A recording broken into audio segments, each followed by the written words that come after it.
प्यारे दोस्तों, सादर अभिवादन। मैं हूं महेश कुमार वैद्य और आप देख रहे हैं एनजेपी हरियाणा। दोस्तों, आज बात करेंगे आरआरटीएस की, नमो मेट्रो की, नमो भारत मेट्रो की।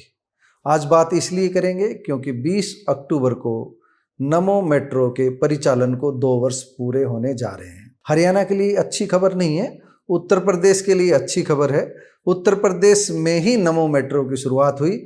वहां पर प्रथम चरण में जो शुरुआत हुई थी, प्रधानमंत्री नरेंद्र मोदी ने 20 अक्टूबर 2023 को 17 किलोमीटर लंबे कॉरिडोर का शुभारंभ किया था। आज इसी पर बात करते हैं कि हरियाणा क्यों पीछे रह गया, इस पर चर्चा करते हैं। साथ में हम यह भी बताएंगे कि रेवाड़ी जिले में जो नमो भारत ट्रेन है वह कहां कहां रुकेगी। आज हम 15 अक्टूबर को ये बात इसलिए कह रहे हैं क्योंकि इसी सोमवार को भारत मंडपम में एक भव्य कार्यक्रम आयोजित किया गया, नमो भारत दिवस समारोह का आयोजन किया गया।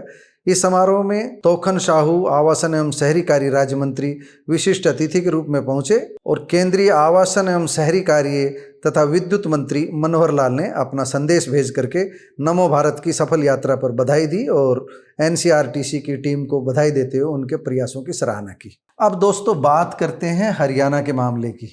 उत्तर प्रदेश में भी देरी से काम शुरू हुआ, लेकिन शुरू हुआ। उत्तर प्रदेश में अब कितना काम हुआ है इस पर बाद में बात करेंगे, पहले हरियाणा की बात करते हैं। हरियाणा में जब आरआरटीएस कॉरिडोर को लेकर के शुरुआती प्रस्ताव पास हुआ, शुरुआत में जो प्रस्ताव पास हुआ वह हुआ दिल्ली सराय कालेखां से अलवर तक। इसे 3 चरणों में विकसित करने की योजना बनाई गई।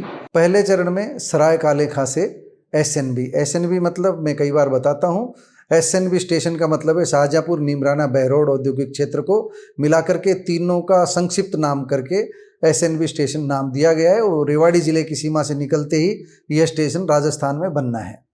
तो पहले चरण में यह प्रस्ताव था दिल्ली सराय कालेखां से एसएनबी तक, और दूसरे चरण में एसएनबी से सोता नाला तक, और तीसरे चरण में सोता नाला से अलवर तक। दोस्तों, 11 साल में भारतीय जनता पार्टी ने एक काम किया कि कुछ वर्ष पहले इस कॉरिडोर को पहले चरण में एसएनबी की बजाय धारवेड़ा तक तैयार करने का प्रस्ताव पास कर लिया। विरोध हुआ, शोर मचा। 2-3 साल तक नेताओं ने आश्वासन दिए कि नहीं, इसे प्रथम चरण में एसएनबी तक ही ले जाया जाएगा। रेवाड़ी क्षेत्र के लोगों ने मांग उठाई कि बावल तक तो लाया ही जाए। हालांकि ये मांग व्यवहारिक नहीं थी, प्रथम चरण की मांग की जानी चाहिए थी, लेकिन लोगों ने बावल की मांग की। सरकार ने लगभग 2 वर्ष तक इस मांग पर गौर नहीं किया। इस बीच मुख्यमंत्री नायब सिंह सैनी की अध्यक्षता में एक बैठक होती है।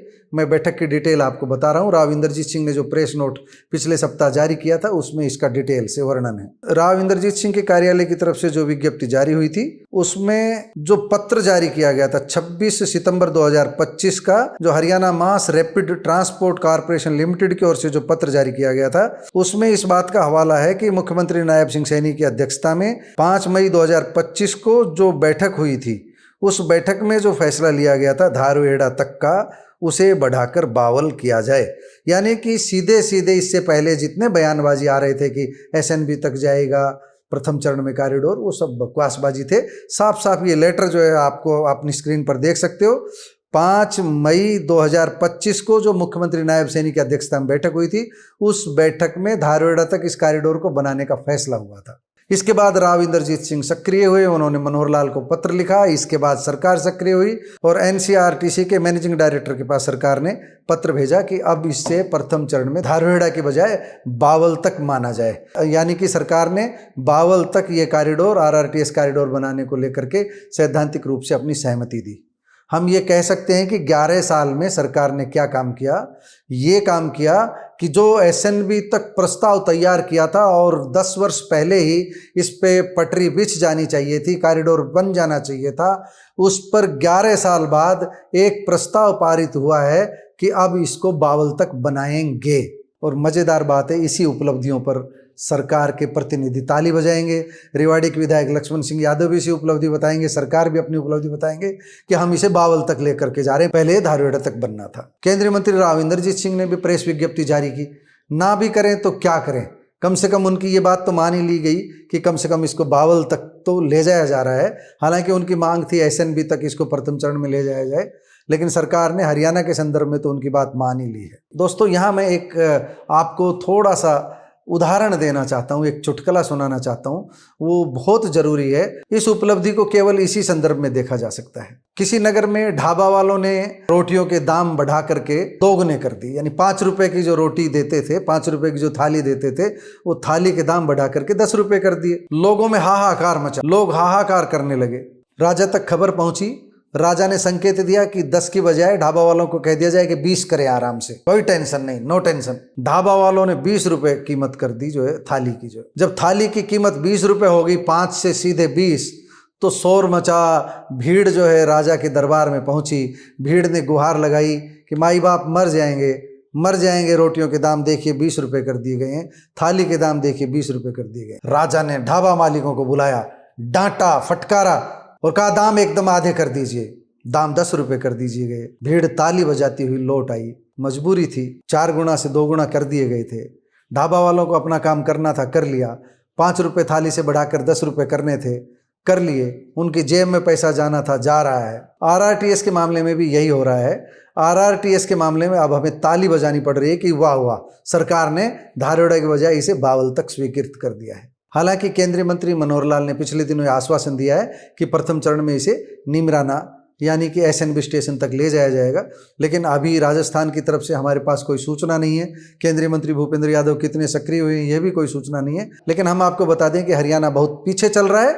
हरियाणा को खड़े होकर के ठोस पैरवी करनी होगी, एनसीआरटीसी को सक्रिय करना होगा, एनसीआरटीसी पर दबाव बनाना होगा, तब जाकर के यह कॉरिडोर शुरू होगा। अब हम बात करते हैं कि 2 साल जो नमो भारत सेवा के शुरू हुए, एनसीआरटीसी ने 2 साल पूरे होने पर, इसी सोमवार को नमो भारत के परिचालन के 2 साल पूरे होने पर दिल्ली के भारत मंडप में जो कार्यक्रम आयोजित किया गया था, उसमें सारी चीज़ें इस बारे में विस्तार से बताई। एक फिल्म के माध्यम से भी पूरी जानकारी दी गई।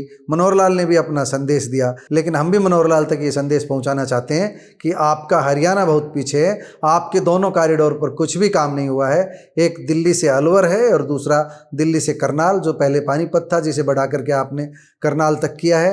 उन पर कोई काम नहीं हुआ है। दिल्ली जयपुर सड़क मार्ग की व्यस्तता आप जानते हैं, किस तरह हादसे हो रहे हैं, किस तरह पर्यावरण प्रदूषण हो रहा है। आरआरटीएस कॉरिडोर इसलिए बनाया जाना है ताकि प्रदूषण में भी कमी आए और हादसों में भी कमी आए। मनोहर लाल के पास इस समय केंद्र में दायित्व है।